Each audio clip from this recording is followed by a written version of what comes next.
बिस्मिल्लाहिर्रहमानिर्रहीम। अस्सलाम वालेकुम टू ऑल ऑफ यू। मैं हूं Mohammad Khan Mulakhel, MPhil scholar, lecturer in physics, government college Madyan Swat, और आप देख रहे हैं अपना YouTube channel M Khan star.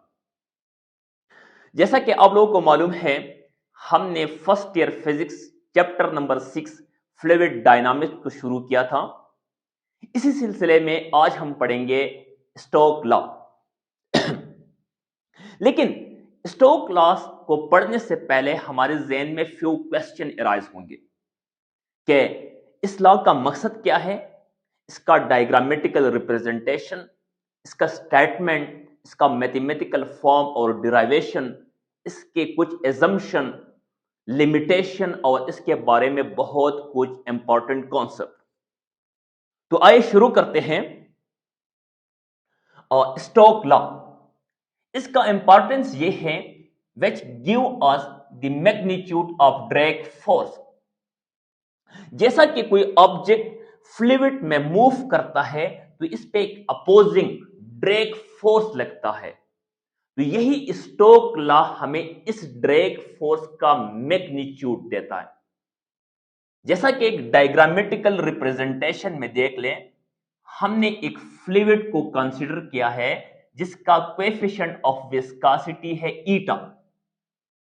इसमें एक स्फेरिकल ऑब्जेक्ट जिसका रेडियस r है, v वेलोसिटी के साथ मूव कर रहा है, तो इस पे एक opposing force mean drag force लगेगा। तो स्टेटमेंट में देख लें, when an spherical object of radius r, जब एक स्फेरिकल ऑब्जेक्ट जिसका रेडियस r हो, moving with velocity v velocity के साथ मूव कर रहा हो through a fluid of viscosity eta, एक फ्लूइड में जिसका कोएफिशिएंट ऑफ विस्कोसिटी हो eta, it experience a drag force, इस पे एक ड्रैग फोर्स लगेगा विच इज डायरेक्टली प्रोपोर्शनल, यही फोर्स हमारे साथ डायरेक्टली प्रोपोर्शनल होगा coefficient of viscosity of fluid को, रेडियस ऑफ द स्फीयर को and velocity of the sphere को। याद रखिए, इसमें दो बातें हो गए, एक हो गया coefficient of viscosity of fluid और दूसरा radius of the sphere and velocity of the sphere. यहां से हमें बहुत इंपॉर्टेंट कॉन्सेप्ट मिल रहा है कि यहां सॉलिड और फ्लूइड का इंटरेक्शन हो रहा है। याद रखिए, यहां हमारे साथ सॉलिड प्लस फ्लूइड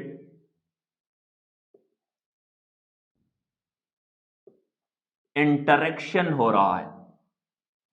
ओके, तो इसी डायग्रामेटिकल रिप्रेजेंटेशन से हम स्टेटमेंट लिख लिया और इस स्टेटमेंट से हम मैथमेटिकल फॉर्म लिखेंगे कि यही ड्रैग फोर्स हमारे साथ डायरेक्टली प्रोपोर्शनल होगा विस्कोसिटी ऑफ द फ्लूइड को। सेकेंडली, यही ड्रैग फोर्स हमारे साथ डायरेक्टली प्रोपोर्शनल होगा रेडियस ऑफ द स्फीयर को, जो इसमें मूव कर रहा है। और द थर्ड वन, यही ड्रैग फोर्स हमारे साथ डायरेक्टली प्रोपोर्शनल होगा वेलोसिटी ऑफ द स्फीयर को। इसको हम कहेंगे इक्वेशन नंबर फर्स्ट, ये हो गया इक्वेशन नंबर सेकंड, और यही इक्वेशन नंबर थर्ड। अगर हम कंबाइन कर ले, कंबाइन इक्वेशन 1, 2 एंड 3, तो हमारे साथ यही फॉर्म बनेगा कि यही ड्रैग फोर्स डायरेक्टली प्रोपोर्शनल होगा ईटा और वी। यहां से बहुत इंपॉर्टेंट क्वेश्चन अराइज हो रहा है कि यही ड्रैग फोर्स ओनली के ओनली पावर 1 को प्रोपोर्शनल है या क्यूब को प्रोपोर्शनल है, स्क्वायर को प्रोपोर्शनल है। याद रखिए, ये पावर 1 को प्रोपोर्शनल है और यही हमें डायमेंशनल एनालिसिस से पता चल जाता है। किससे? by dimensional analysis.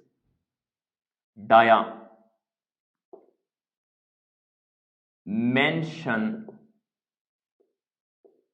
analysis से। और इसके बाद आप लोगों को मालूम है जब हम इस प्रोपोर्शनैलिटी साइन को हटाते हैं तो हमारे साथ एक आता है इक्वलिटी और दूसरा हमारे साथ जहां आता है कांस्टेंट ईटा और वी अपनी जगह। याद रखिए एक्सपेरिमेंटली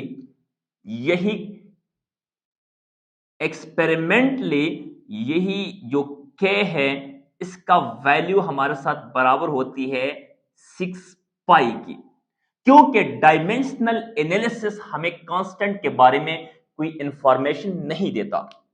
तो फिर हमारे साथ ड्रेक फोर्स का जो मैथमेटिकल फॉर्म बनता है वो ये होता है कि drag force is equal to 6 pi eta और वी।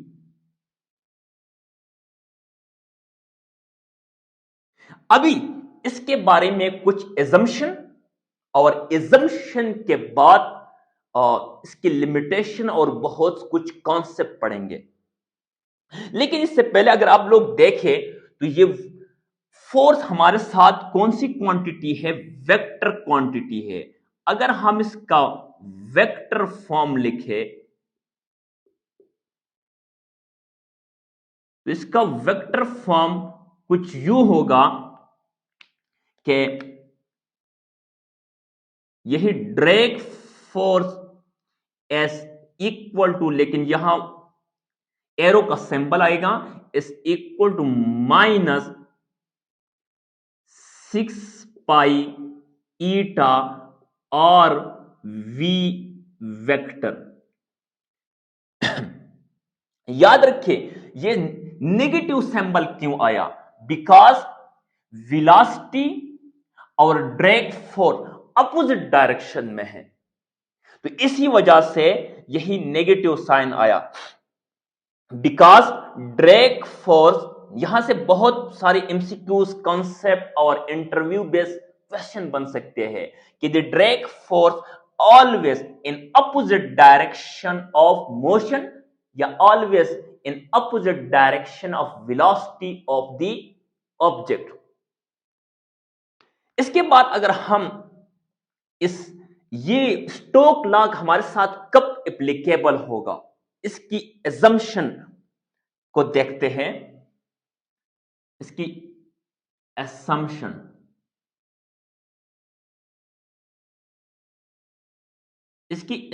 ये होगी, ये जो फ्लूइड हमने कंसीडर की है, एक तो ये फ्लूइड हमारे साथ इनफाइनाइट इन एक्सटेंड होगी, मीन इनफाइनाइटली फैली हुई होगी। दूसरी, इसमें किसी किस्म का कोई वेव प्रोड्यूस नहीं होगा। Is it clear? और थर्ड वन, ये जो फ्लूइड हमारे साथ है ये होमोजीनियस होगी। तीन बातें हो गई, एक ये इनफाइनाइट होगी, सेकंड जब ये ऑब्जेक्ट इसमें फ्लो करेगा तो किसी किस्म का वेव प्रोड्यूस नहीं होगी, और थर्ड वन ये होमोजीनियस होगी, मीन यहां जितनी डेंसिटी होगी वहां भी इतना ही डेंसिटी होगी। Is it clear? Okay, number first ये फ्लूइड के बारे में है। एक तो ये हमारे साथ होगा infinite in extent, second one is homogeneous, और the third one is क्या होगी? no wave is produced in the fluid, no wave is produced in fluid. Okay, और दूसरे एजम्पशन अगर हम ऑब्जेक्ट के बारे में देख लें, ये तो वेव के बारे में थी, अगर हम ऑब्जेक्ट के बारे में एजम्पशन लें, एक तो ये हमारे साथ होगा द ऑब्जेक्ट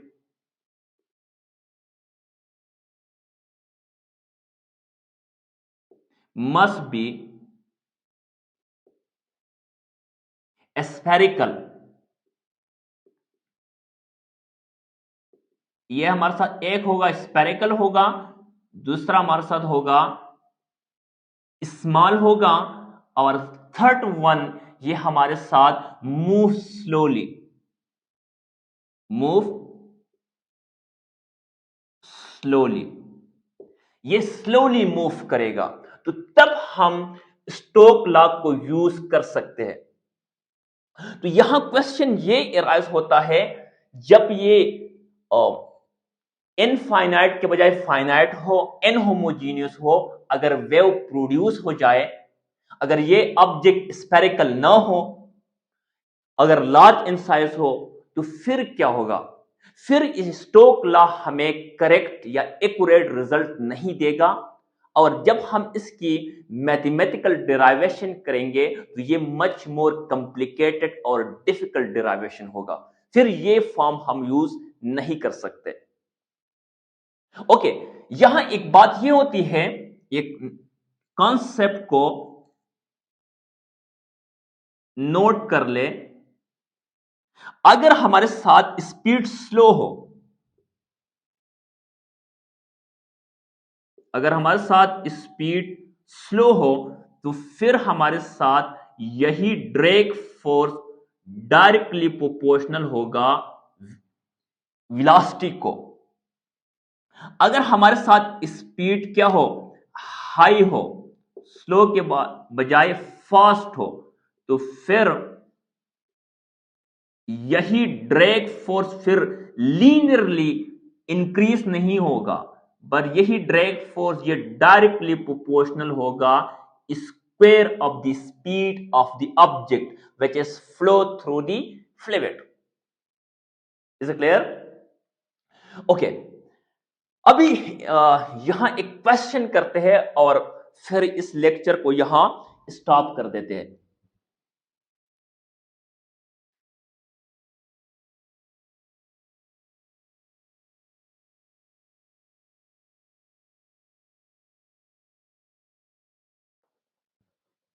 हाँ, ओके, एक क्वेश्चन, जैसा कि एक स्फेरिकल ऑब्जेक्ट है, वी वेलोसिटी के साथ एक फ्लूइड में मूव कर रहा है, इस पे एक अपोजिंग फोर्स लगेगा, ड्रैग फोर्स। अगर हमसे पूछा जाए कि define the distance before stopping, let suppose ये ऑब्जेक्ट यहां आके ये स्टॉप हो जाए, तो स्टॉप होने से पहले इस ऑब्जेक्ट ने कितना डिस्टेंस कवर किया हो, तो हमें इस डिस्टेंस को फाइंड करना है। जब ये यहां आके स्टॉप हो जाए, इसकी फाइनल वेलोसिटी क्या होगी? 0 होगी।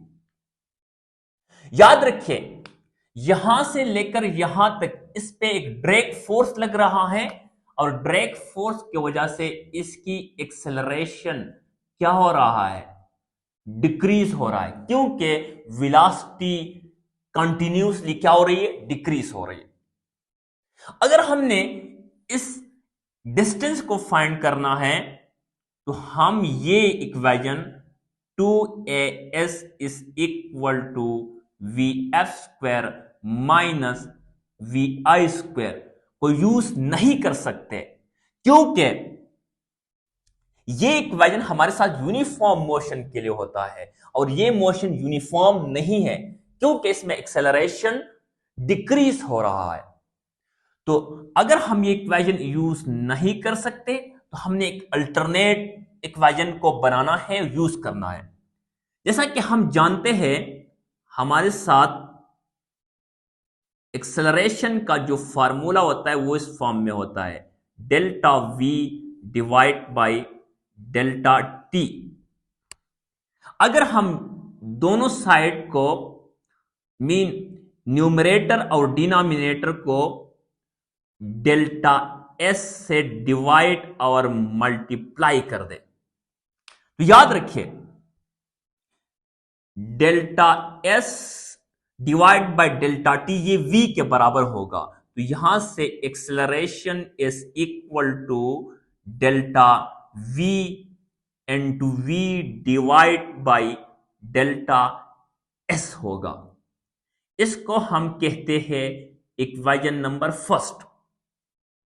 सिमिलरली हम जानते हैं कि हमारे साथ एक्सेलरेशन होगा a is equal to f divide by m, लेकिन यहां जो एक्सेलरेशन होगा वो नेगेटिव एक्सेलरेशन होगा। इसकी वजह से हम यहां एक साइन पुट करेंगे नेगेटिव।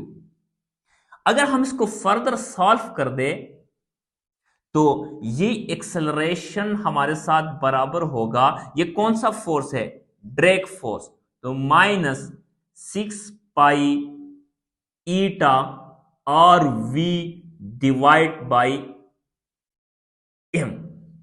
इसको हम कह दे इक्वेशन नंबर 2। अगर हम यहां से इक्वेशन नंबर 1 और 2 को कंपेयर कर दे तो हमारे साथ यही फॉर्म आएगा कि -6 pi eta r v divide by m s equal to delta v divide by delta s. Okay, तो यहां वी के साथ क्या होगा, कैंसल होगा, और यहां से ये डेल्टा एस इधर आएगा, ये बाकी चीजें इधर जाएंगे। तो यहां से delta s is equal to m into delta v divide by -6 pi eta into r होगा। Is it clear?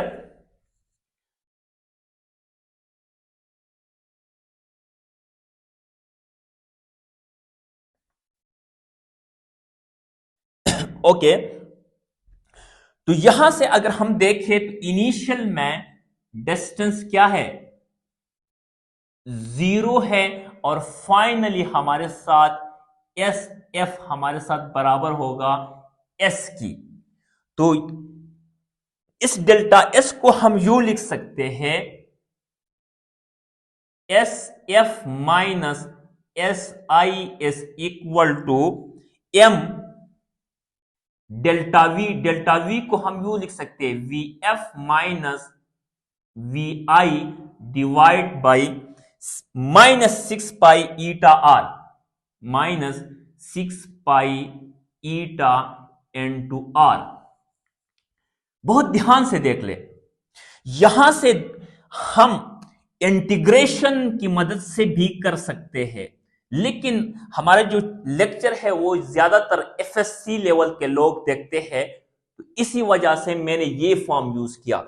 या हम इंटीग्रेशन से भी कर सकते हैं, mean 0 to s s delta s is equal to initial velocity हमारे साथ क्या है, v है या vi है या vo है, और फाइनल वेलोसिटी यहां की 0 होगी।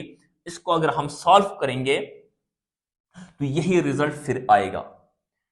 हमारे साथ फाइनल डिस्प्लेसमेंट को या डिस्टेंस को हमने s नाम दिया, माइनस इनिशियल डिस्प्लेसमेंट 0 है is equal to m, final velocity हमारे साथ 0 है, इनिशियल वेलोसिटी को हमने vi कहा है, बिल्कुल vi कहा है, divide by -6 pi eta into are.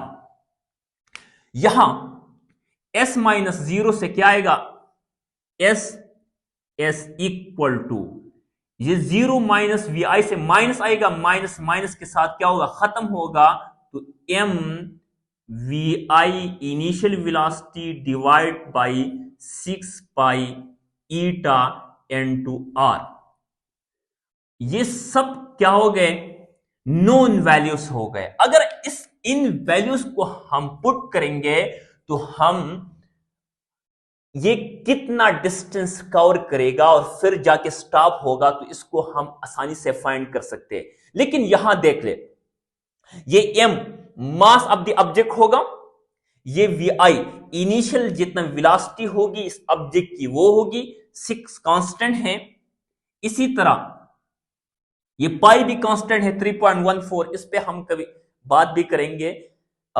ये लेकिन ये ईटा ये होगा coefficient of viscosity of this fluid जिसमें ये ऑब्जेक्ट मूव कर रहा है, और आर होगा इस ऑब्जेक्ट का रेडियस। तो इन वैल्यूज को हम पुट करके आसानी से ये फाइंड कर सकते हैं। तो अगर आप लोगों ने थोड़ा बहुत कुछ सीखा है नया, तो ये आप लोगों की एक इखलाकी इंसानी जिम्मेदारी बनती है कि इस वीडियो को जितना हो सके अपने दोस्तों के साथ, अपने स्टूडेंट्स के साथ शेयर करें ग्रुप्स में, अपनी वॉल पे, तो और मुझे सपोर्ट करें।